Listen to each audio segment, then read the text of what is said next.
السلام عليكم ورحمة الله وبركاته. الحمد لله. الحمد لله الذي نحمده ونستعينه ونستغفره ونؤمن به ونتوكل عليه. أما بعد. அன்பிற்குரிய அல்லாஹ்வின் நல்லடியார்களே, அன்பு சகோதரர்களே, நாம் தொடர்ச்சியாக பார்த்து வரக்கூடிய துஆக்களினுடைய திக்ருகளினுடைய தொகுப்பில் இன்று நாம் பார்க்க இருக்கின்ற விடயம் என்னவென்றால், நம்முடைய வாழ்க்கையில் அதிசயங்களை நிகழ்த்தக்கூடிய, அற்புதங்களை ஏற்படுத்தக்கூடிய ஒரு துஆ. நான்கே நான்கு வார்த்தைகளை கொண்ட ஒரு துஆ. இந்த துஆவை ஓதினால் நம்முடைய வாழ்க்கையையே மாற்றி அமைக்கும் அந்த அளவுக்கு சிறந்த அற்புதமான ஒரு துஆவை தான் நாம் இன்றைய வீடியோவில் பார்க்க இருக்கின்றோம். அன்பார்ந்தவர்களே, அல்லாஹ்வின் நல்லடியார்களே, அதிகமானோர் நம்முடைய சேனலை சப்ஸ்கிரைப் செய்யாமல் பார்த்து கொண்டிருக்கின்றீர்கள். நீங்கள் சப்ஸ்கிரைப் செய்து லைக் இடுவதன் மூலமாக நமது சேனலில் உள்ள வீடியோக்கள் இன்னும் பல சகோதரர்களுக்கு கொண்டு போய் சேர்க்கப்படும்.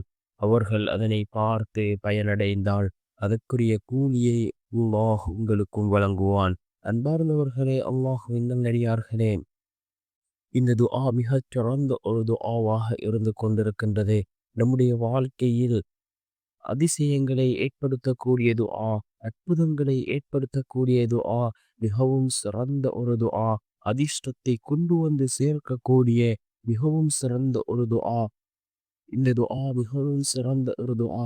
எல்லா விதமான தேவைகளையும் உள்ளடக்கிய ஒரு துஆ. ரசூலுல்லாஹி ஸல்லல்லாஹு அலைஹி வஸல்லம் அவர்கள் கூறினார்கள், ஒரு மனிதர், யா ரசூலுல்லாஹ், நான் எவ்வாறு துஆ கேட்க வேண்டும் என்று கேட்டதற்கு, ஆஃபியாவை கேளுங்கள் என்று கூறினார்கள். அருமை நாயகம் ஸல்லல்லாஹு அலைஹி வஸல்லம் அவர்கள் ஆஃபியா என்றால் என்ன என்று கேட்டதற்கு, இந்த உலகத்தில் உள்ள அனைத்து விடயங்களும் இந்த ஆஃபியா என்ற வார்த்தையில் உள்ளடங்கி இருக்கின்றது என்று கூறினார்கள். ஸல்லல்லாஹு அலைஹி வஸல்லம் அவர்கள் என்ன துஆ?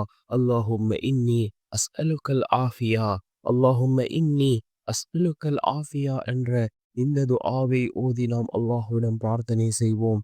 மிகவும் சிறந்த ஒரு துஆவாக இந்த துஆ இருக்கின்றது.